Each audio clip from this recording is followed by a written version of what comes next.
of Professional Engineers, I'd like to welcome you to today's webinar on Indiana statutes, and thank you for joining us. I'm going to go ahead and turn it over to our presenters, Jennifer and Kevin of Hinshaw and Culberson. Kevin, Jennifer? Good morning, everybody. Jennifer Kalis and I are here, and we'll be talking to you about Professional Engineering Practice Act and rules for Indiana PEs. And we're going to try to make this as practical as possible and hopefully point out to you the matters that you really need to know. And to the extent I can do so easily, I'm going to try to draw some comparisons and contrasts with the Illinois statutes. So our biographies are at the very tail end of the whole thing. But I'd like to just point out that Jennifer is a partner resident in our Indiana office in Cherville, just across the border. And one of the things we kind of like to do, too, is maybe at the end here, have Jennifer just talk a little bit about how litigation differs in Indiana versus Illinois. We assume all of you, of course, are licensed in Illinois and that you probably are practicing in Illinois most of the time. The question, though, is, so what's going on in Indiana, and how does it differ from what your experiences might be in Illinois, at least from the legal front of things? So that's where we'll try to wrap up today. So from a standpoint of our goals, we want you to learn some of the key features of the Act. This is not some sort of a memorization test or some sort of a thing where you got to know all the details like you were going to be testifying in front of the Indiana legislature about amending the Act or something crazy like that. On the other hand, though, we want you to have a sense about how things are a little bit different in Indiana versus Illinois, and what are the key points. So, for example, one of the things that we want to start off with is, where are these laws found? And in that respect, we have some websites there for you to check out. And for example, if you want to find the actual Act itself, you would be able to type into Google something like the reference you see on the current slide there, where it says IC 25-31-1-1, and you would find the Act. Now, we're hoping that you have two handouts here today. One is a handout that says Indiana Statutes for Registered Professional Engineers. That's 14 pages. And then another one that has the rules, which is approximately 14 pages. It is exactly 14 pages as well. And we may be talking about that in passing, but we're going to assume that you're going to want to glance through, if not read carefully, the particular handouts rather than us reading them out loud, of course. So here's the key thing then. Here's one of the important takeaways. There are statutes and there are rules. The rules are intended to interpret the statute. The statute controls if there's any disagreement, any discrepancy between the two. And then another source, though, apart from the statutes and the rules, are the court decisions themselves. Last week, if you listened in, you heard my partner Dave Branich talk about some of the decisions of the Indiana Professional Engineering Board and its interpretation of some of the rules regarding ethics. And those are the sorts of things that we're talking about here. So, that said, Jennifer, just explain to us, please, how one goes about finding some of these rules here. If there's a particular rule that an engineer wants to know, for example, about a seal to be placed on drawings and specs and reports.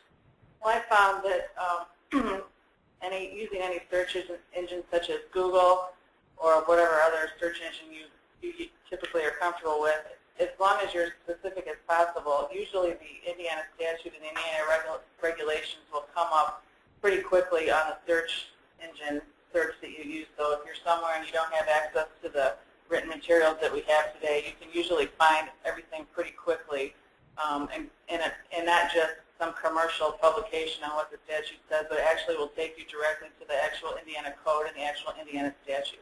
Yeah, I agree. I agree. And once in a blue moon, you need to know what the historical version was, maybe like an old building code.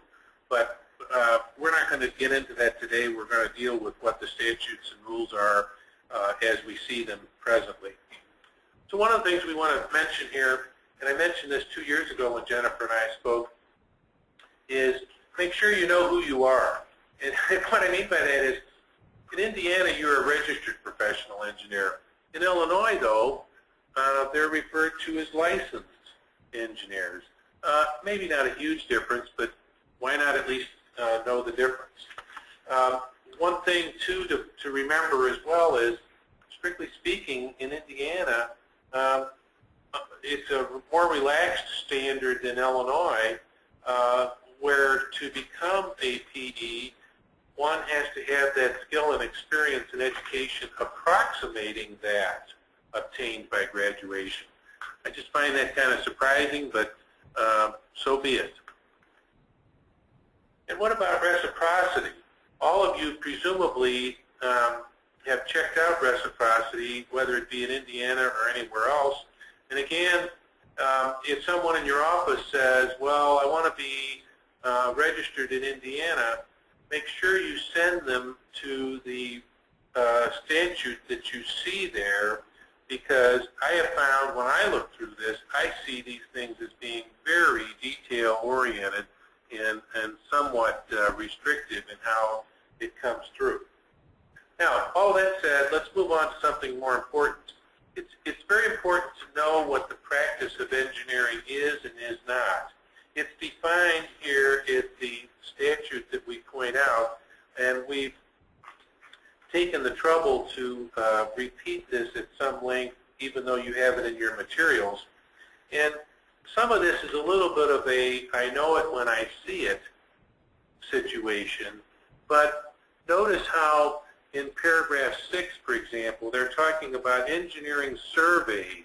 I would suggest that that's a broader definition than what we see in Illinois.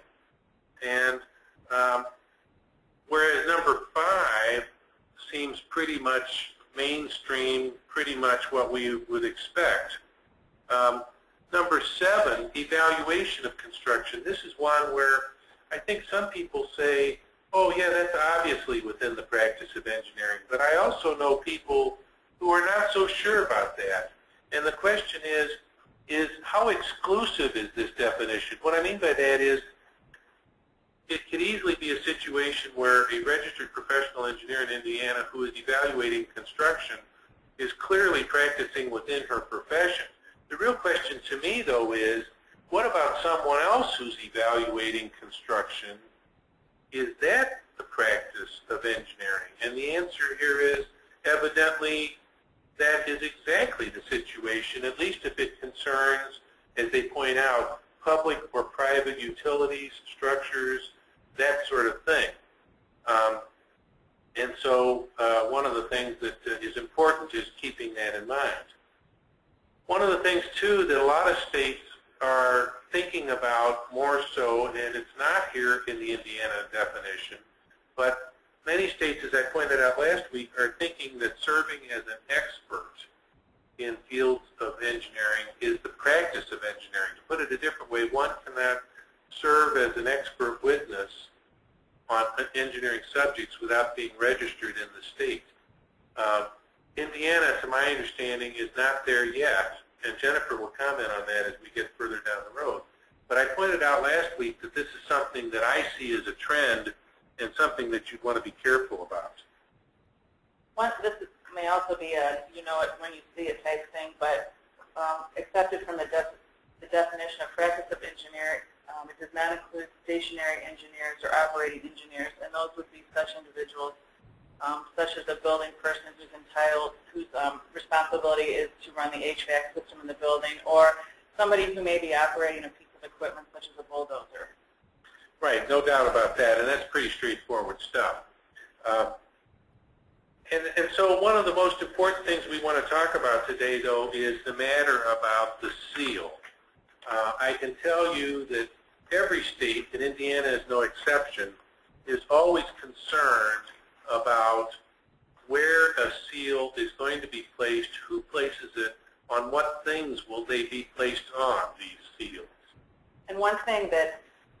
maybe unique to Indiana is it not only includes, the seal must not be placed only on things that you would obviously think, such as studies, drawings, things that look like what an engineer typically would prepare, but also to report.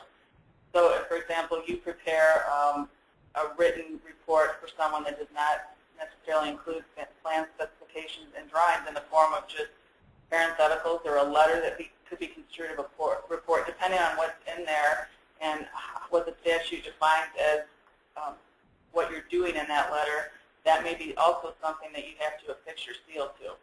I agree. I find that a lot of engineers are surprised to learn that reports are within the scope of the required items to be having a seal on. I once had an engineer ask me, well, if I don't put my seal on there, that means I can't be sued for malpractice, right? It's like, no. It's a little bit like saying if I don't have a driver's license, I can't get a ticket, or I can't be sued if I run a red light. That's just not the case. And when you think about it from a business standpoint, if you've been hired to render a report that might be an evaluation of an existing structure or the evaluation of a particular, machinery or system in place, whether it be, it makes no difference what it is, but let's say an HVAC system or whatever, the point is, why not put your seal on there? It shows that you're rendering a professional service and that you expect to be paid commensurately with that. You're not just another contractor type person. You're a professional engineer and proud of it. So I think that's something to bear in mind. So Indiana statutes, not unlike Illinois, go out of their way to point out what it means to affix your seal.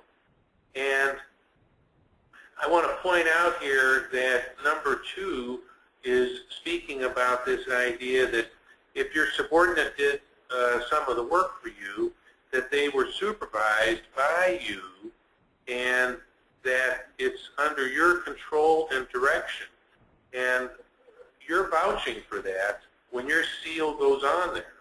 And as they point out in number 3, you're assuming full professional responsibility.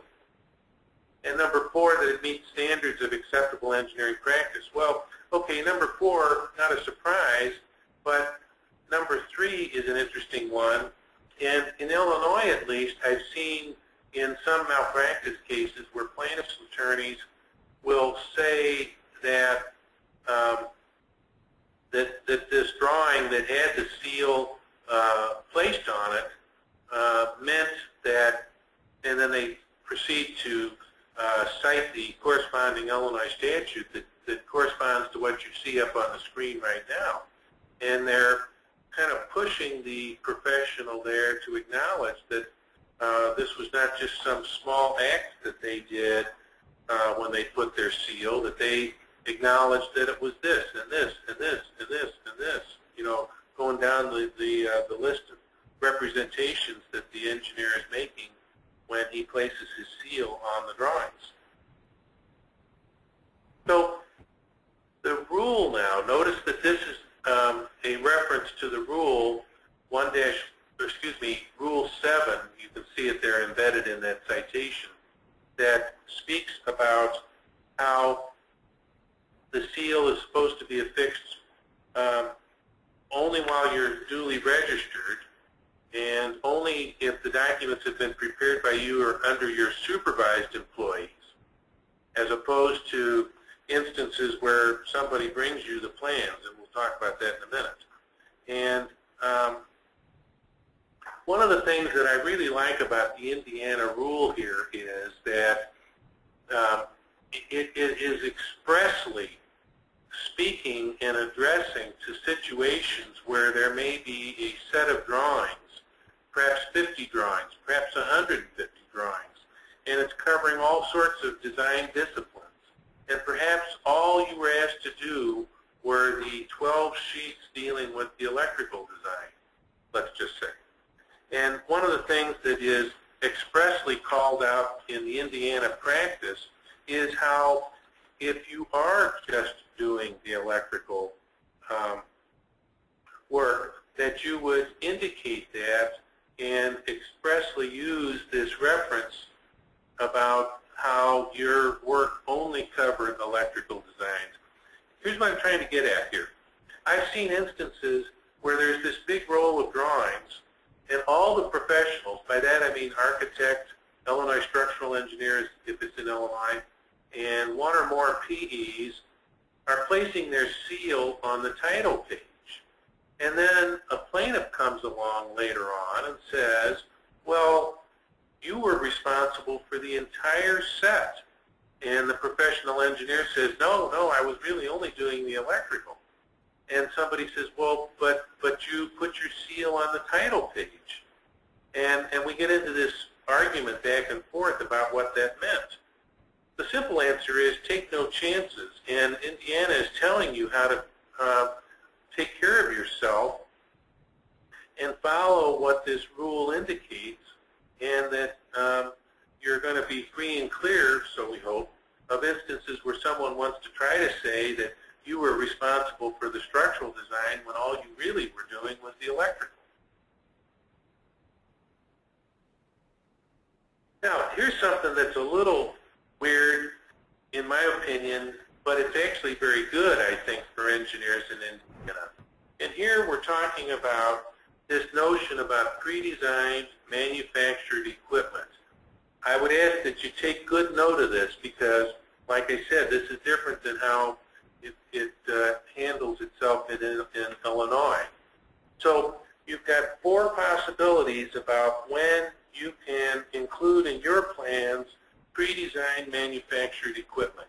And when I see that, I'm thinking, for example, maybe you're specifying a particular air handling unit or a junction box or maybe something that's far more specialized in the way of machinery, a conveyor belt system or something of that sort.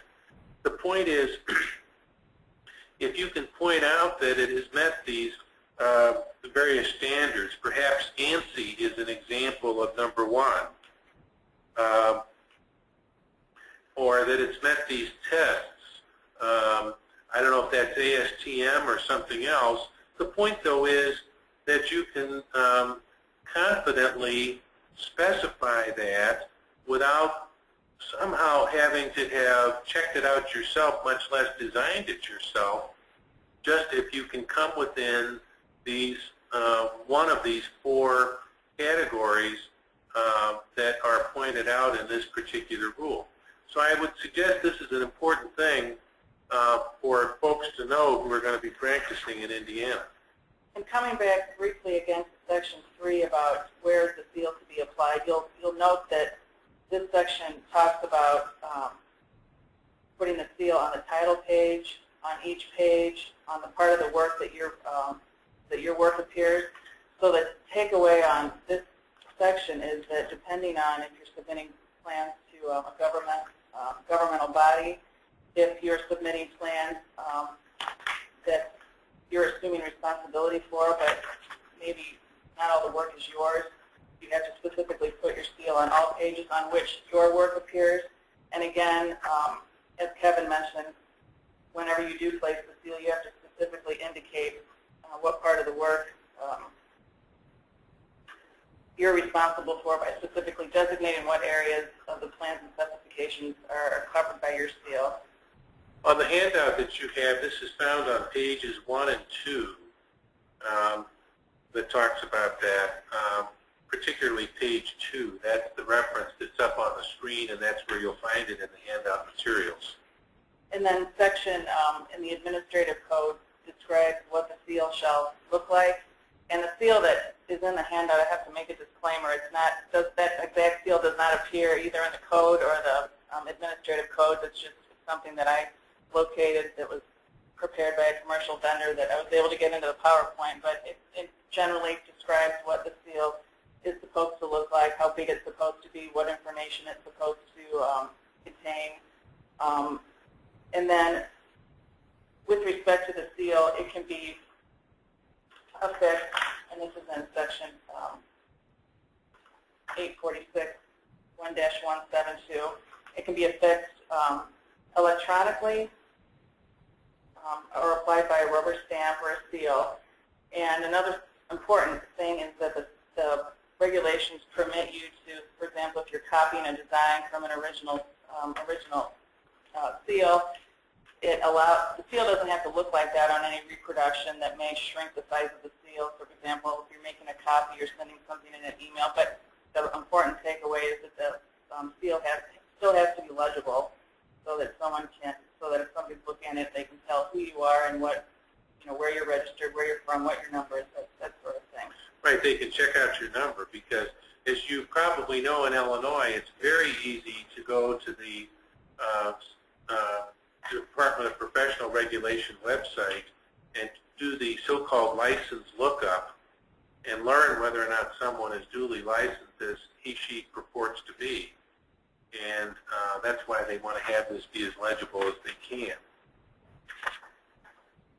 So when we talk about supervision, control, and direction, it's important to bear in mind that this is truly a very significant issue.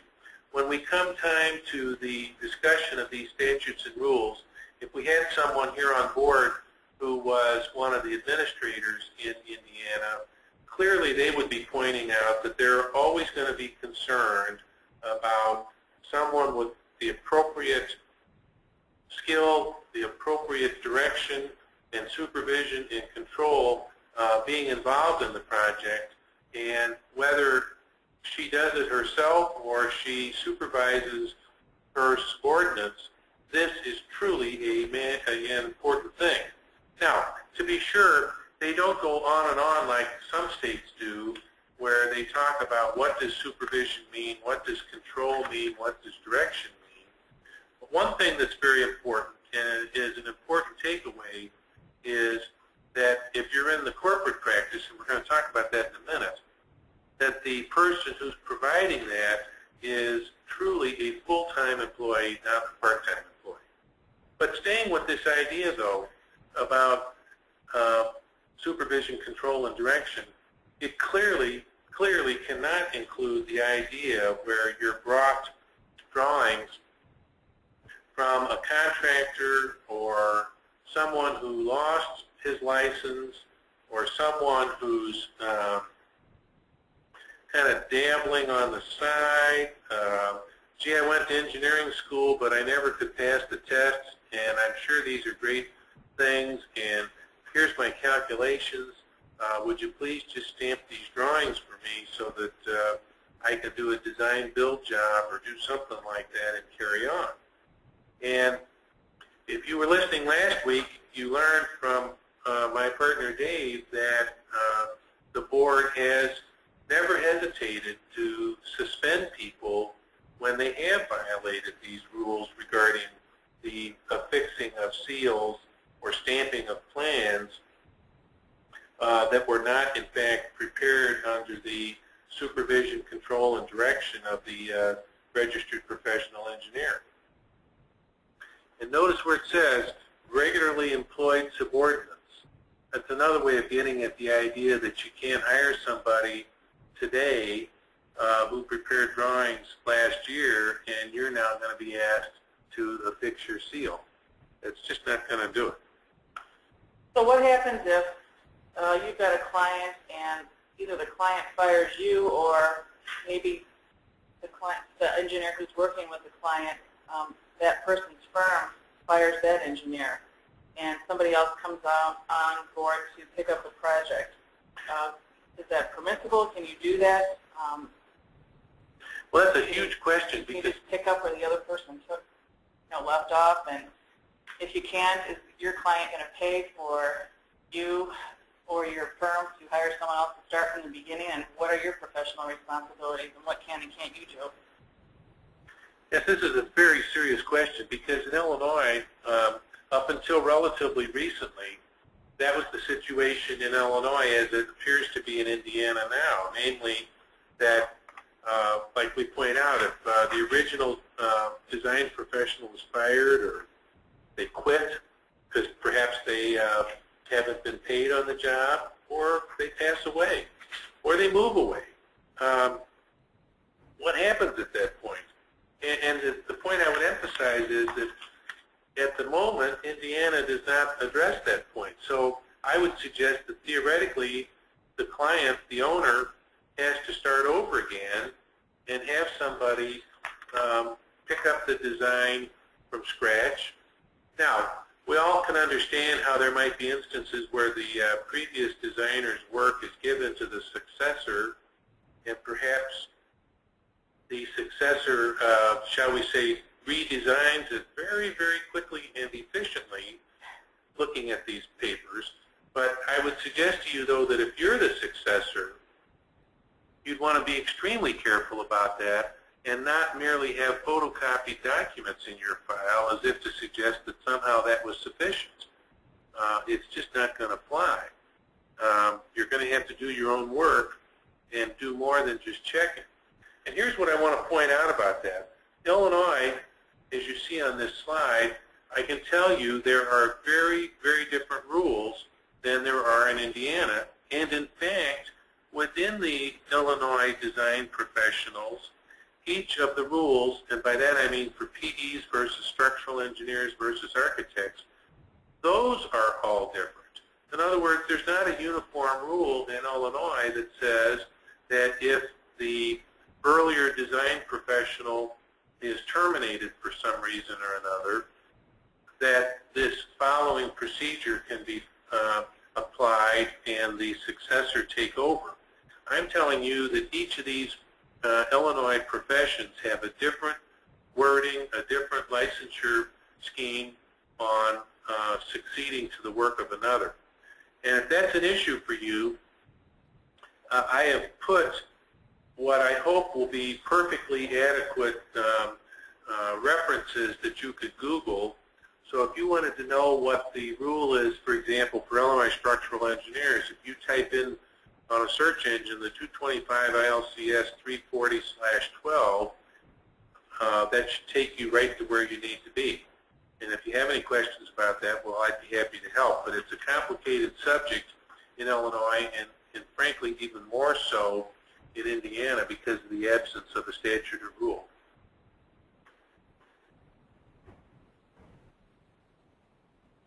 So that takes us then to the corporate practice of architecture, of professional engineering. And so what we're trying to point out here is the importance about natural persons being registered, not individuals, not, hold on now, we just dropped our papers. We want to point out here that when it comes time to the corporate practice of professional engineering in Indiana, maybe this is obvious, but let me point it out, and that is that it is the natural person who is registered, not the business. And also, with respect to part-time versus full-time engineers, the professional engineer has to be a full-time employee of the business. And so the person who's going to be placing his or her seal on drawings and who is going to purport to supervise the subordinates, those people that used to be referred to as draftsmen, and maybe they still are in your offices, what they're getting at is there's not any requirement about who can own the firm.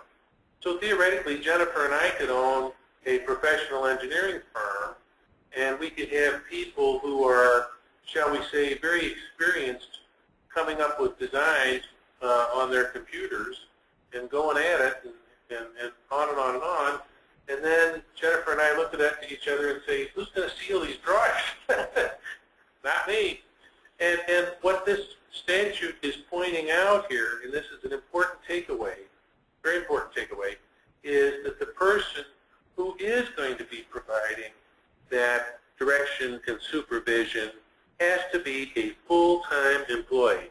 You cannot find somebody who's 75 years old and who's retired and who comes in 3 hours a week and so forth and so on. And for what it's worth, in Illinois, it's even more restrictive than that. But where they point out that the full-time employee can only be the managing agent for one firm. That's it, no more than that. So we just want to emphasize that. Now, going further from there, though, as if somehow people weren't getting the message, in the statute there that is dealing with the corporate practice, and you'll find this on page 9 and 10 of the handout, you'll see there that once again they're talking about the seal.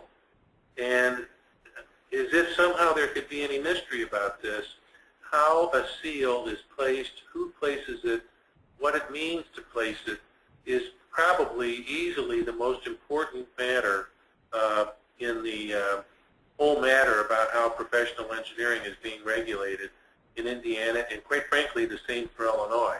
There's just a tremendous concern about that, and cannot be underemphasized in any respect. One thing that's important to think about too, though, is in Indiana there is not a requirement like there is in Illinois of a so-called registered professional design firm. In Indiana, there is a focus on the natural person being the person who is registered, who provides the supervision and direction, and who places the seal. But in Illinois, we have still an extra layer that says that there must be a registered professional design firm, and that the managing agent is called out, and the person in charge of that practice, all that sort of thing. That's an extra layer that simply doesn't exist in Indiana. So one more look at this. Here we see that it must bear the signature and seal who is in responsible charge of the professional engineering work. And we know that if it's in the corporate practice, that person who's applying the seal must be a full-time employee if they are not doing all the work themselves. In other words, if they're supervising, they have to be full-time. But the person who is sealing it has to be the person who is either doing the work herself or is supervising it as a full-time employee if it's a corporation or partnership or LLC. With respect to work that involves public projects, there's a special statute that I think is designed both to protect the general public or provide the public with the best possible engineering services possible, and also it protects you as professionals because it specifically says that a county, city, town, township, school, corporation, or other political subdivision, and I can tell you by throwing the term political subdivision in this part of the statute, that pretty much means any kind of contract, any kind of work that can be done for any sort of a public entity that you can imagine, even though it's not an enumerated county, city, town. So even entities that you may not think are public entities may be covered by this provision, but it provides that any of those entities cannot engage in any construction or maintenance involving any public work unless the plans and specifications have been prepared, certified, and sealed under the direct supervision of a professional engineer. And in the event that a public entity would enter into such a contract, it would be considered void and unenforceable in the state. And then there's a kind of a corollary provision in Section B that says an official of any of those entities charged with the enforcement of any law, ordinance, ruling regarding the design, construction, and alteration of buildings cannot use or accept or approve the plans that have not been prepared under the supervision and certified by a registered professional engineer. So you kind of have a dual protection that protects both you as engineers, and I guess gives you some sort of job security, at least with these contracts. It provides the public official in charge cannot use, and also that any such contracts are void. Yeah, it's pretty strong stuff here. And while this statute is found in the PE Act, it's arguably really directed to counties and cities and that sort of a thing. Like, for example, as Jennifer just pointed out, how the official of the entity can't use or accept or approve those plans. One of the things, too, I want to call out here, take note, see where it says construction and maintenance.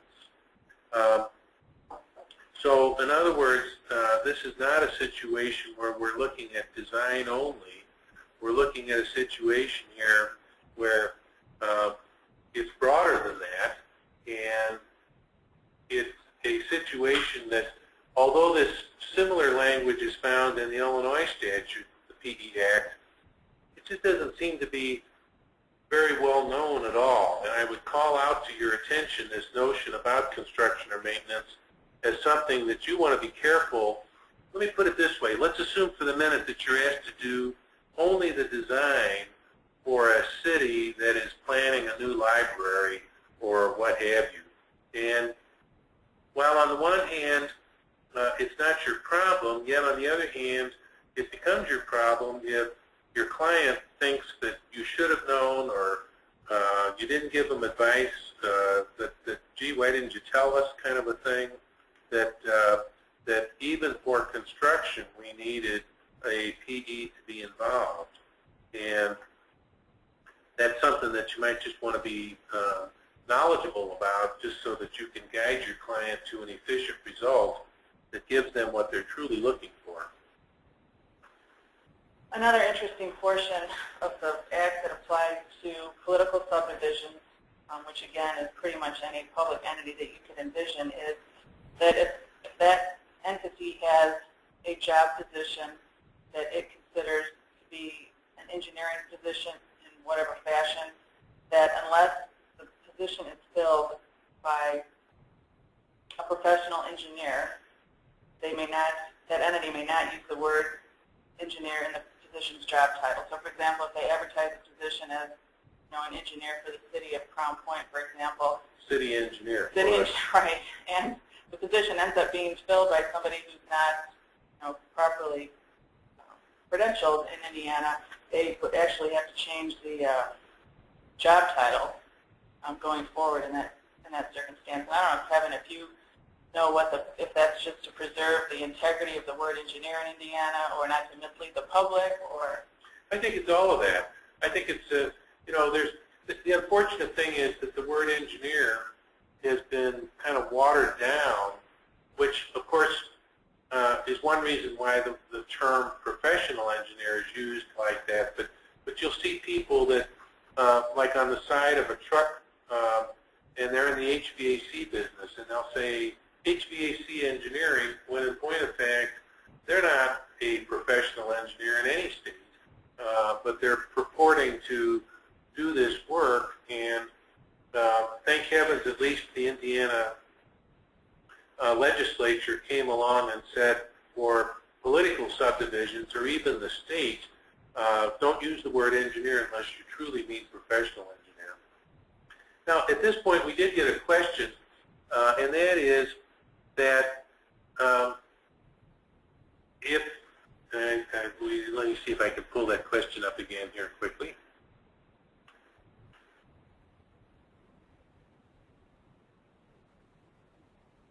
I had a question here. If I sign a plan, I understand I am responsible for the plan, and that's certainly true. Am I also responsible for acquiring the necessary permits for that plan if I am not specifically hired to perform the task? I would say a resounding no, you are not responsible for acquiring the necessary permits if you're not hired. I can tell you that in Illinois we have a very clear doctrine that would support your view that you're not responsible, but I don't think it would be any different in Indiana. This is another subject for another day, but it underscores the importance of having a good written agreement that spells out these sorts of things. But I cannot imagine a situation where simply because you've been asked to come up with a plan that automatically somehow means that you now have to secure the permits, to say nothing about the fees that would be involved in those permit acquisitions. So my overall point here, I'm just looking at another question that we see here, is that you can certainly perhaps want to guide your client about what permits that they'll need, but I think you want to have it be very clear, especially if your experience dictates this or suggests this. You want to be very clear, I think, about how your job is to come up with a set of sealed drawings and specs and such, at least for your portion, but that it's the client and or the contractor's responsibility thereafter to carry forward and actually go to the building department, do what it takes. And another question that sometimes arises, which is not asked here, but I'll point out anyway, and that is, well, what about the need to redesign? In other words, you take the plans to the building department official, and despite your best judgment, you're consternated to learn that they think that something needs to be changed a little bit. This is something that's a feature that hopefully you've covered in your contract, where you're going to either have that as an extra service or you have conceded from the outset that you will redesign, at least within reason, to have a design that secures the permit.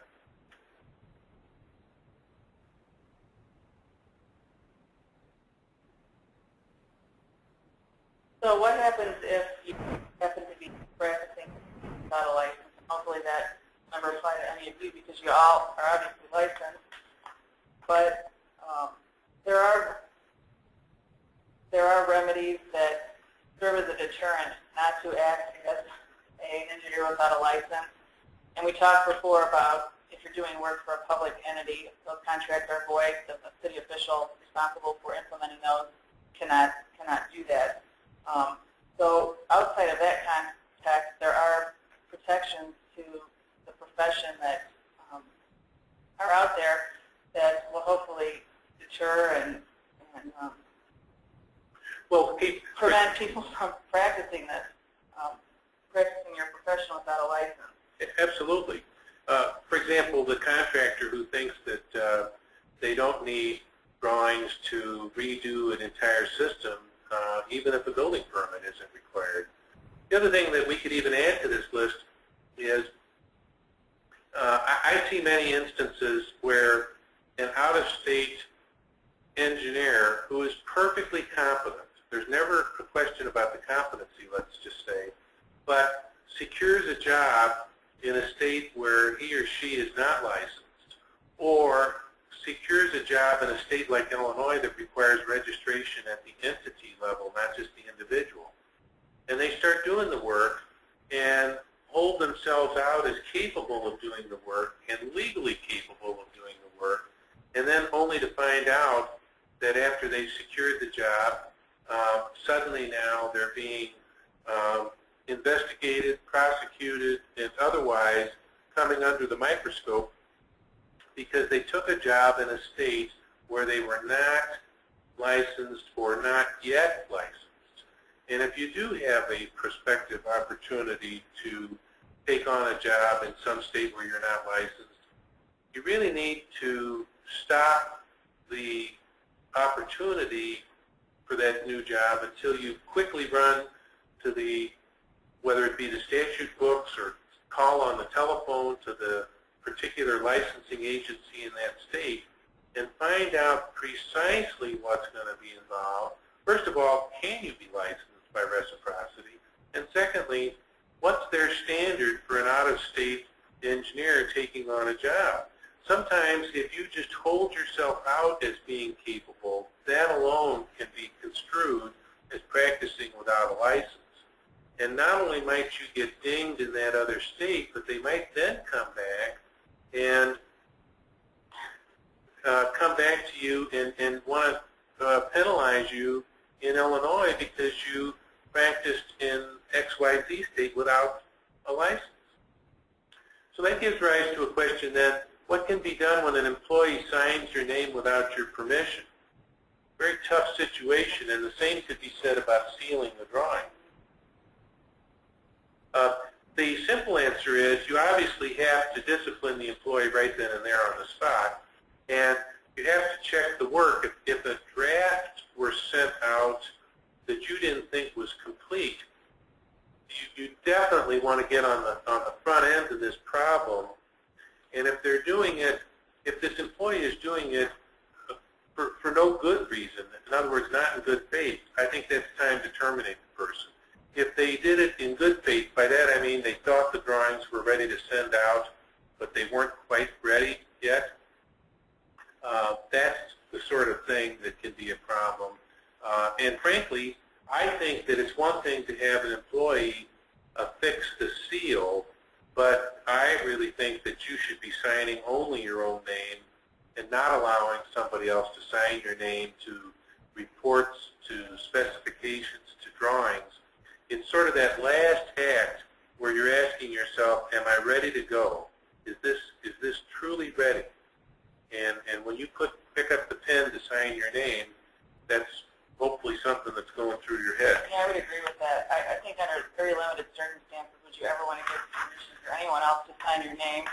Because number one, even though you may have read the document, you don't know if there have been changes made, if all the pages are there, if there are exhibits missing, and that your signature fixes that you're looking at the hard copy and you know it's all complete and correct. And remember on that earlier slide that we had up here, when you apply the seal, it means that you're vouching that you supervise the work, that you're assuming full professional responsibility. It's not going to sit well if there's a disciplinary action when you're trying to blame your subordinate when you're the registrant. It's just not going to do it. Okay, Indiana does have an exemption for architecture, but this is no great surprise, I suppose. It's similar to what we have in Illinois, and architects, of course, cannot use the title engineer unless they're so licensed. Same thing about calling oneself an architect. Obviously, bad idea to do that if you, in fact, are not so licensed as an architect, or I should say registered as an architect in Indiana. It's just so obviously a bad idea. Let's talk about, we talked for a minute here about the issue about ethics. Well, we talked about that at length last week, and in fact, in the handout, I put in Rule 11 again just to emphasize the importance about the ethics. So you'll see that it takes up a great length of the handout stuff. So one of the questions, though, that I'm asked as a practitioner from time to time is, what happens if someone wants to report somebody? And we talked last week about there's an obligation to do so. And there may be various circumstances that dictate who you might be reporting to. Are you reporting it to a general contractor? Are you reporting it to your fellow workers? Are you going to report it to the board? Are you going to report it to the prosecutor? Who are you going to report this to? And so you may have concerns about, well, what happens if I report it and I was wrong and the person didn't commit malpractice and wasn't guilty of any wrongdoing? Can that person didn't take a kickback? Didn't take a kickback. What happens if the board ultimately, or the court, or whoever you report, whatever agency or person you're reporting it to, determines that you were wrong? Are you going to be then subject to civil action from this engineer that you've now defamed, potentially? And this is something that happens if somebody is thinking about being a whistleblower. What's going to happen? Well, the civil action that typically would be filed would be called a defamation lawsuit, and if it's oral, by that I mean something that somebody reports on the telephone or face-to-face, or if it's written, they both come within defamation. It used to be that there were hyper-technical rules that had differences between them, but nowadays we talk about slander as being something that is said orally, whereas libel is the written word. For our purposes here, they both fall under defamation and will have similar situations. One thing, though, that's really important is this. To state the obvious, people are always very protective and will always want to guard their good name, their good professional reputation. Well, okay, and yet, on the other hand, though, the common law of our country has often, or has long held, though, that if you do defame someone in their profession, damages can be presumed.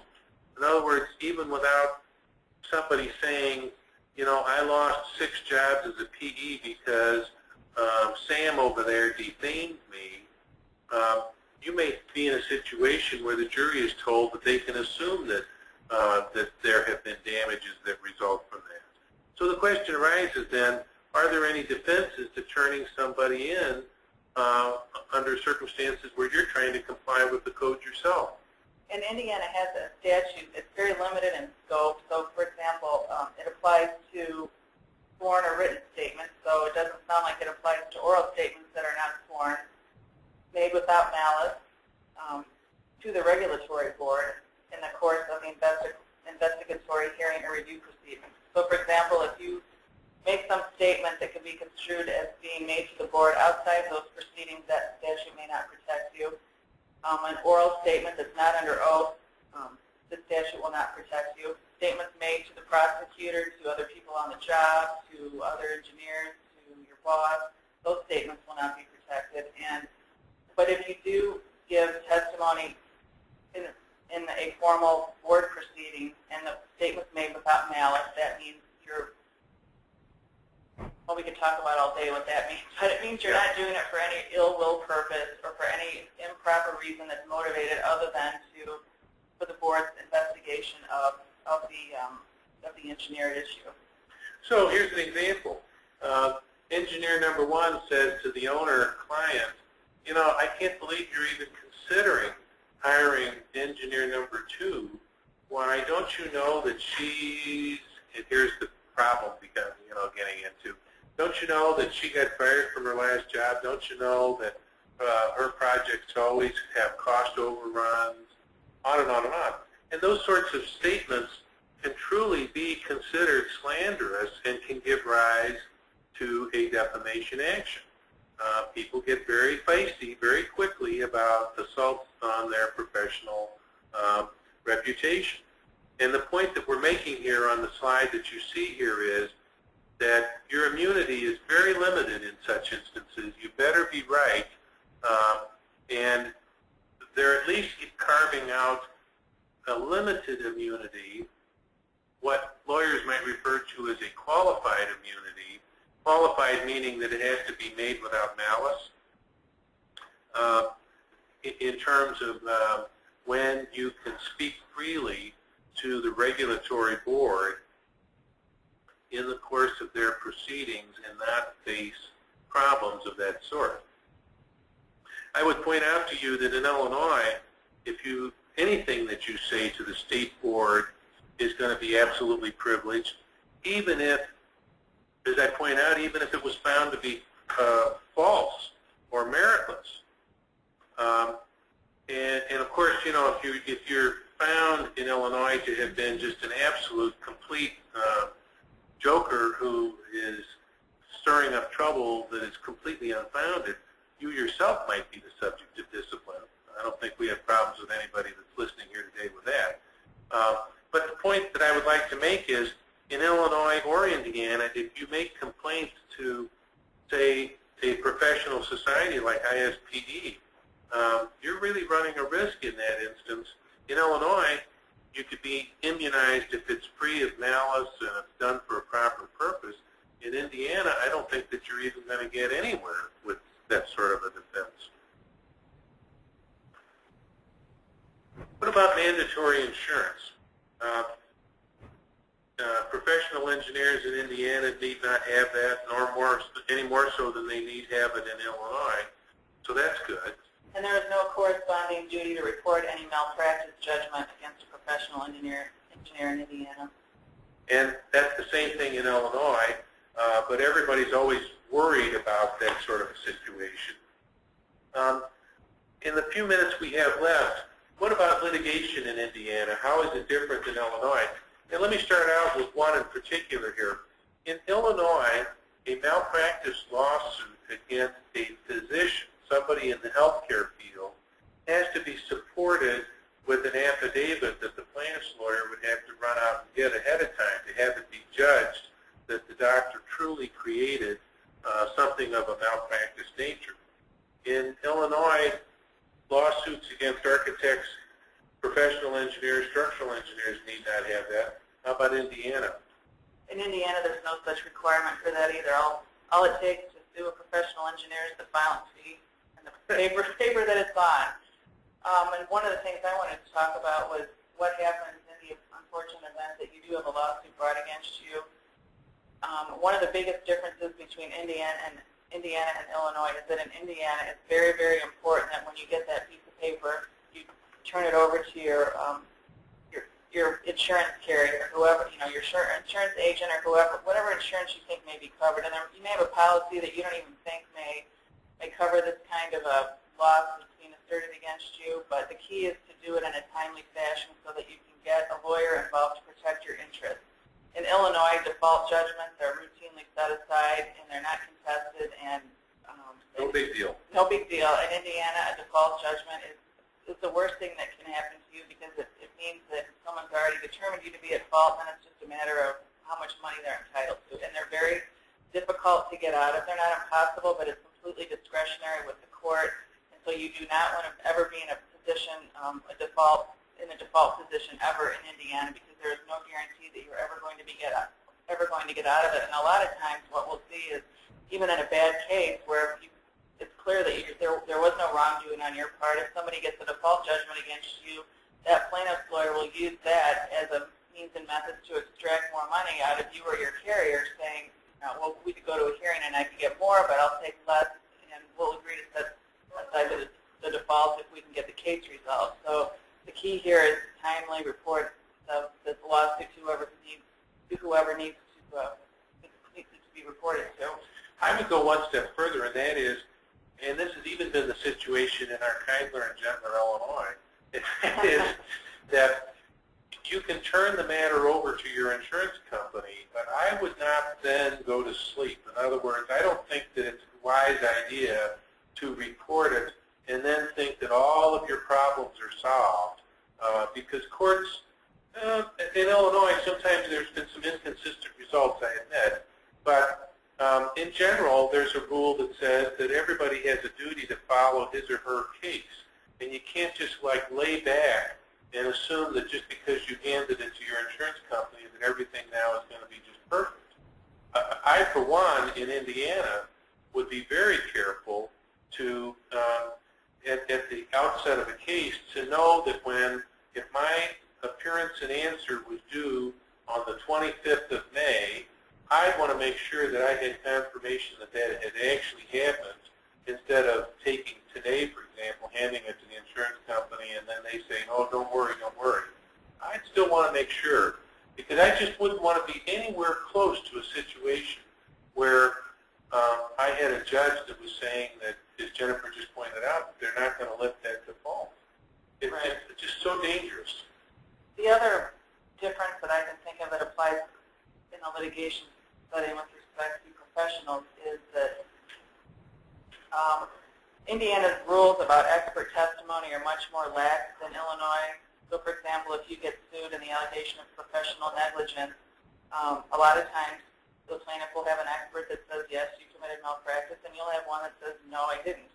And in Illinois, the rules about the timing of those disclosures, what has to be included in the disclosures, the qualifications of the person making the disclosures as an expert is much more specific in Indiana. Indiana does not have the same rules that Illinois has, and you may find Indiana courts, more so than Illinois courts, allowing non-engineers, non-licensed professionals to render expert opinions on what you did or did not do wrong with respect to a particular aspect. And the rule in Indiana, more so than Illinois, is the judge will let that type of evidence in and just let the other lawyer cross-examine the witness on the witness's credentials.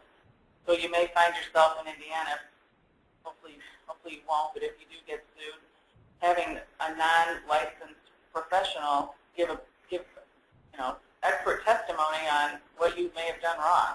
Yeah, a contractor, for example. I just find that flabbergasting. But on the other hand, forewarned, forearmed. Okay, lastly here, we're going to wrap up. I just want to point out that ISPE, in the diligent efforts to give its members what it needs, for those who are licensed in Wisconsin, there will be in the July meeting a presentation of ethics for Wisconsin PEs, a required element of the renewal, just like what you're listening to today for Indiana. That said, then, we'll wrap it up here. Jennifer and I are, you'll see our credentials here. We would be pleased to receive any of your questions going forward if we could be of any help on your problems. Some instances, certainly when it comes time to any professional disciplinary questions that might be raised, whether it be how a seal was applied, who put the seal on, those sorts of things. As you heard us say last week, it's a very treacherous area, and when your license is on the line, it's very important to get adequate representation from counsel at the outset. Do not, my recommendation would be, do not try to do it yourself and start tinkering with it only to find out that you blurted out the wrong thing or given them some of the papers, not all of the papers, and now they're accusing you of holding back, and on and on and on and on. Just a bad thing. On that note, then, Jennifer and I will sign off in favor of Courtney, and thank you very much for listening today. Thank you. Thank you, Kevin. Thank you, Jennifer. Just a reminder to everyone to please complete the quiz by Friday afternoon. Certificates will go out 1 week after the webinar, so you should be expecting those next Wednesday, Thursday at the latest. If you have any questions, please feel free to contact me at ISPE headquarters. My email is courtneyadams@illinoisengineer.com. Thanks again for participating, and have a great day. Thank you.